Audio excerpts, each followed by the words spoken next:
Hey guys, this is Joni Barrett with Out the Box Mind Body Studio, and I'm going to go over a exercise today that is really going to help my runners out there and my walkers.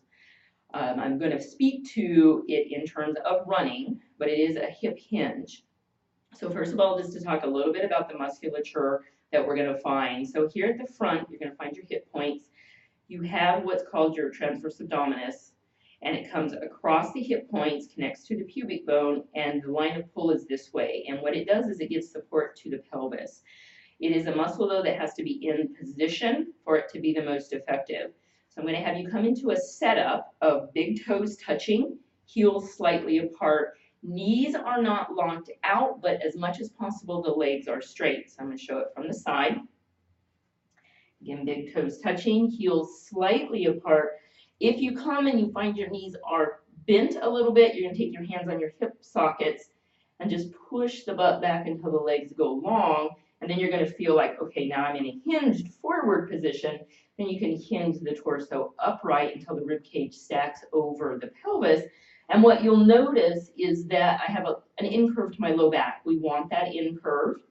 And that I feel like I'm hinged and ready to go. So I'm ready for action. That's what we're wanting to be. So we're going to come into a lunge stance. So the feet are ready. We're going to take your right leg and you're just going to step it back into a lunge. Now this is going to be a specific lunge. So again, setup's important. So when I step back, I'm going to step back such that if I stepped forward, my feet would still be touching. If once you get there, you feel like you're off balance, that's probably perfect. Because whenever you feel like you're off balance, the abs respond to help to balance you. So again, you're going to feel this musculature here. You're going to take your hands onto that hip socket and push it back. You're going to feel a hinge. If you feel like you're too far forward, you'll bring yourself up. Rib cage stays down towards pelvis. From the side, step back. Okay. Hands on hip pockets. Hinge it back. You're going to feel the hip hinge. Suddenly you probably will feel a little bit more work in hamstrings. That's what we're wanting. Abs suddenly have to do a little bit more, this lower part of the abdominal. If you feel like I'm too far forward, hinge up, rib cage drops down.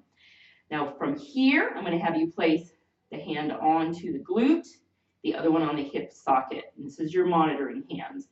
So we're going to take the back foot and come up onto the toes. The back knee does not lock.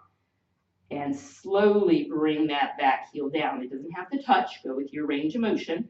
And up and back down. So that's the action. Now what I want you to notice is as you come up, you feel the action of the hip. Or you just feel like your butt and your hamstrings are working a whole lot more. As you lower down, feel that hip hinge. Or again, if you're like, I don't know what it is I feel, but I feel like I'm really working in my butt and my hamstrings, you've got it right. The other place that you're going to really feel a lot of work is going to be up here at the top of the thigh, and this is one of the quadricep muscles, the hip flexor. It should be working as well, and inner thigh. So you can do about 10 of these. Go as slow as you can.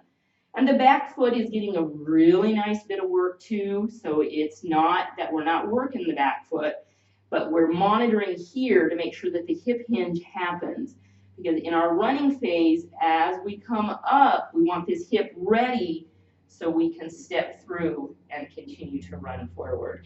And obviously you're going to do both sides. And then whenever you're finished, big toes touch, heels slightly apart, knees are soft. And just go run and see how it feels. I would suggest you do this every day if you can. And just see what you see. See if once you feel it here, you can feel it in your run. If you're interested in more, I have some workshops coming up. You can go to my website, otbfit.com. You can go to my YouTube channel, Out the Box Mind Body Studio. And I also have a Facebook page, same name, Out the Box Mind Body Studio. And there'll be lots of other tips. And I hope you guys all have a great day. Thank you for joining me.